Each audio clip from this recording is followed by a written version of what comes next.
कहानी इतनी रोमांटिक है कि शायद आप भी प्यार में पड़ना चाहेंगे। खास बात ये है कि जिस कपल की ये कहानी है, उनकी ये लव स्टोरी फेसबुक के जरिए शुरू हुई थी। स्नेहा चौधरी के लिए घर वाले लड़का तलाश कर रहे थे।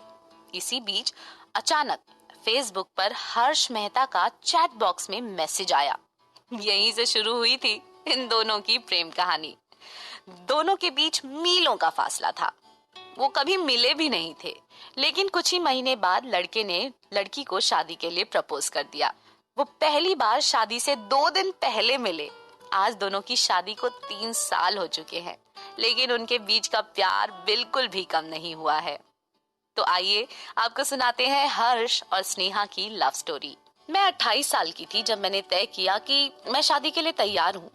मैंने कुछ लड़कों से बात करना भी शुरू कर दिया था, लेकिन किसी से भी मुझे जुड़ाव महसूस नहीं हुआ। एक दिन मैं अपने फेसबुक पर बस बैठकर ऐसे ही स्क्रॉल कर रही थी कि अचानक मेरे फेसबुक चैट पर हर्ष नाम के एक शख्स का मैसेज आया। क्या हम एक दूसरे को जानते हैं?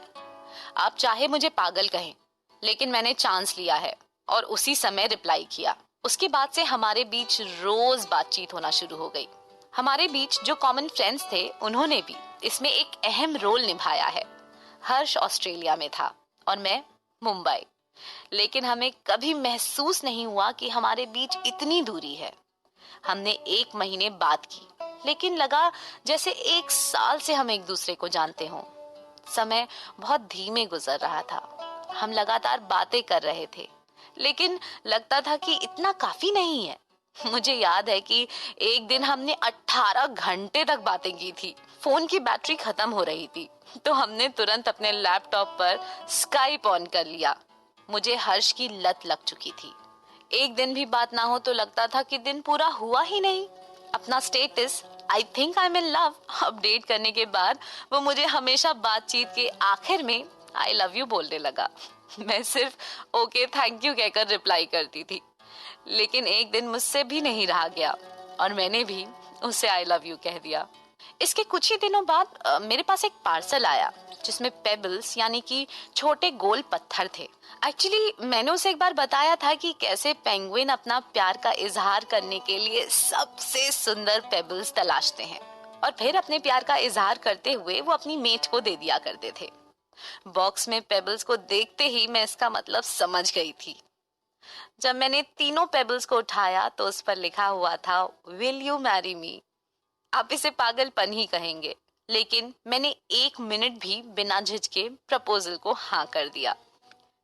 मुझे पता है कि आप क्या सोच रहे हैं कि हम कभी मिले नहीं थे, लेकिन जब आप प्यार को महसूस करते हैं तो ये सब बातें मायने नहीं रखती। प्यार की कोई टाइमलाइन नहीं होती। मैं चाहे तो किसी के साथ 10 साल बिता लेती और मुझे उसके साथ खास जुड़ाव भी महसूस नहीं होता, या फिर मैं किसी ऐसे शख्स के साथ खुशी से रह रही होती जिसे मैं बस एक दिन पहले ही मिली होती। कोर्ट मैरिज से 2 दिन पहले वो ऑस्ट्रेलिया से मुंबई आया। तब हम पहली बार मिले थे। वो पल बेहद खास था। हमने एयरपोर्ट पे एक दूसरे को बाहों में भर लिया। आखिरकार एक गार्ड को आकर हमें वहां से जाने के लिए कहना पड़ा।